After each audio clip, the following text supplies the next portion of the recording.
बैल के समान कंधे हैं, छाती और भुजाएं विशाल हैं, सुंदर यज्ञोपवीत धारण किए, माला पहने और मृग चर्म लिए हैं, कमर में मुनियों का वस्त्र और 2 तरकस बांधे हैं, हाथ में धनुष बाण और सुंदर कंधे पर फरसा धारण किए हैं। राम नाम मन दीप धरु जीह दे हरि द्वार, तुलसी भीतर बाहर जो चाहसी उजियार। शांत बेसु करनी कठिन बरनि न जाई स्वरूप, धरि मुनि तनु जनु वीर रसु आयऊ जह सब भूप। शांत वेश है परंतु करनी बहुत कठोर है, स्वरूप का वर्णन नहीं किया जा सकता, मानो वीर रस ही मुनि का शरीर धारण करके जहाँ सब राजा लोग हैं वहाँ आ गया हो। देखत भृगुपति वेशु कराला, उठे सकल भय विकल भुआला, पितु समेत कही कही निज नामा, लगे करन सब दंड प्रणामा। परशुराम जी का भयानक वेश देखकर सब राजा भय से व्याकुल हो उठ खड़े और पिता सहित अपना नाम कह कर सब दंडवत प्रणाम करने लगे। जेहि सुभाय चितवहि तू जानी, सो जानई जनु आई खुटानी, जनक बहोरी आई शिरुनावा, सिय बोलाई प्रणामु करावा। परशुराम जी हित समझकर भी सहज ही जिसकी ओर देख लेते हैं वह समझता है मानो मेरी आयु पूरी हो गई। फिर जनक जी ने आकर सिर नवाया और सीता जी को बुलाकर प्रणाम कराया। आशीष दीन ही सखी हर सानी, निज समाज लय गई सयानी, विश्वामित्रु मिले पुनियाई, पद सरोज में ले दो भाई। परशुराम जी ने सीता जी को आशीर्वाद दिया। सखियां हर्षित हुईं और वे सयानी सखियां उनको अपनी मंडली में ले गईं। फिर विश्वामित्र जी आकर मिले और उन्होंने दोनों भाइयों को उनके चरण कमलों पर गिराया। रामु लखनु दशरथ के ठोटा, दीन आशीष देखी भल जोटा, राम ही चितई रहे थकिलोचन, रूप अपार मार मद मोचन। विश्वामित्र जी ने कहा, ये राम और लक्ष्मण राजा दशरथ के पुत्र हैं। उनकी सुंदर जोड़ी देखकर परशुराम जी ने आशीर्वाद दिया।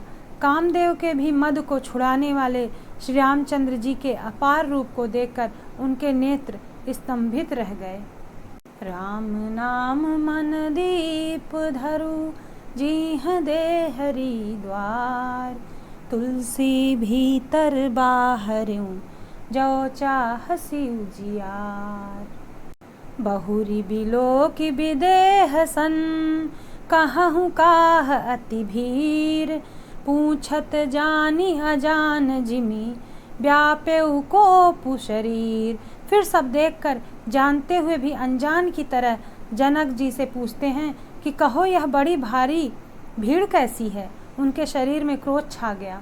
समाचार कही जनक सुनाए, जेहि कारण महीप सब आए, सुनत बचन फिरी अनत निहारे, देखे चाप खंड महि डारे।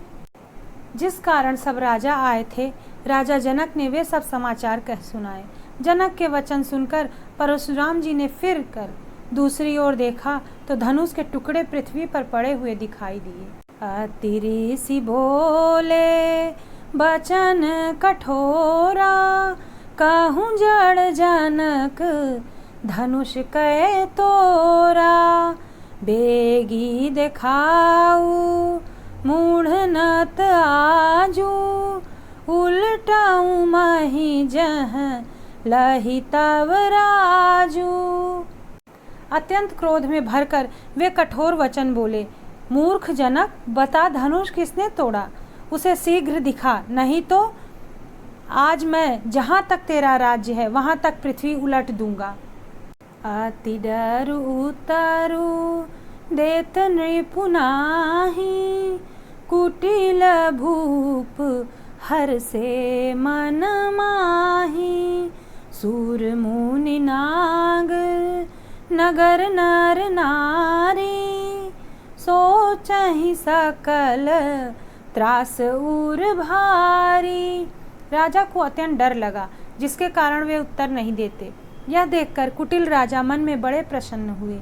देवता, मुनि, नाग और नगर के स्त्री पुरुष सभी सोच करने लगे, सबके हृदय में बड़ा भय है। मन पछिताती छिय महतारी, विधि अब संवरी बात बिगारी। भृगुपति कर सुभाऊ सुनि सीता, अरध निमेष कलप सम बीता। सीता जी की माता मन में पछता रही हैं कि हाय, विधाता ने अब बनी बनाई बात बिगाड़ दी। परशुराम जी का स्वभाव सुनकर सीता जी को आधा क्षण कल्प के समान बीतने लगा। राम नाम मन दीप धरु जीह दे हरिद्वार, तुलसी भीतर बाहर जो चाहसी उजियार।